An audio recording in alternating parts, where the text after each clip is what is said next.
দুনিয়ার মোহে পড়ে, আমি সন্তান তুমি সন্তানের প্রেমে পড়ে, আর সম্পদের ভালোবাসায় পড়ে আমি আল্লাহ থেকে জুদা হইও না। যদি হও তাহলে তুমি ক্ষতিগ্রস্ত হবা, বিপদগ্রস্ত হয়ে যাবা। কোরআনে আল্লাহ বলতেছেন ওমাইয়া ফাআল যালিকা ফাউলাইকা হুমুল খাসিরুন।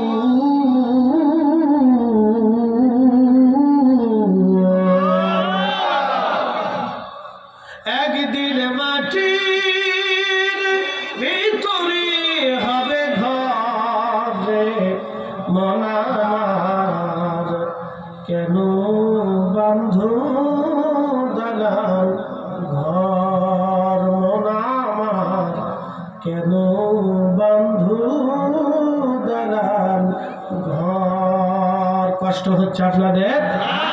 তাহলে কি বসা যাবে কি যাবে না? বসে দোয়া করে যাবে।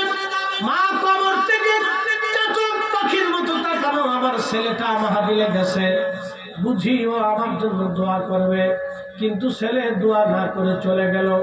ওই মা কবর থেকে বদদোয়া করে লানত দেয়, ও সন্তান তুই নাফরমান। আর আল্লাহর নবী বলেন উম্মতরে, কিয়ামতের ময়দানে যখন সন্তানকে আল্লাহ ডাক দিয়ে বলবে তুমি তোমার পিতা মাতার নাফরমান সন্তান, আল্লাহর কসম করে বলি মদিনার ইমাম আব্দুর রহমান হুজাইফি 40 বছর ধরে এই মদিনার ইমাম শাইখ আব্দুর রহমান হুজাইফি, আহা 40 বছর ধরে মদিনার মসজিদে নামাজ পড়ান। আব্দুর রহমান সুদাইসি শাইখ তিনি মক্কাতে 40 বছর ধরে প্রায় নামাজ পড়ান। আল্লাহু আকবার, 20-30 বছর হলো তিনি মক্কায় নামাজ পড়ান। আর আব্দুর রহমান হুজাইফি 40 বছর ধরে মদিনাতে নামাজ পড়ান। যদি হুজাইফি সাহেবকে কিয়ামতের ময়দানে আল্লাহ ডাক দেখায়, হুজাইফি রে তুমি তোমার পিতা মাতার অবাধ্য সন্তান, 40 বছর মদিনায় নামাজ পড়ালো কাজ হবে না। কি কথা কন না কেন, ঠিক কিনা? তাহলে বসা যাবে? কথা কন না, বসা যাবে? দোয়া করে যাবে?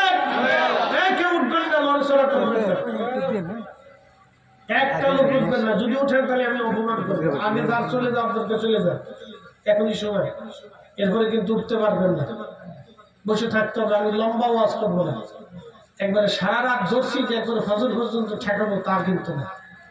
বসে ধীরস্থিরতার সাথে দুটি কথা শুনে একটু দোয়া করবেন, বাবা মার জন্য একটু চোখের পানি ফেলেন, না হলে আপনার আখেরাত ধ্বংস হয়ে যাবে। বাপ বন্ধু, আখেরাত ধ্বংস হয়ে যাবে। বলতেছি আপনাদেরকে, আজকে একটা আলোচনা শোনাবো, আল্লাহ যেন তৌফিক দেয়। সকলে বলে আমিন। প্রিয় উপস্থিতি, আমার ইসলাম পরিবেশী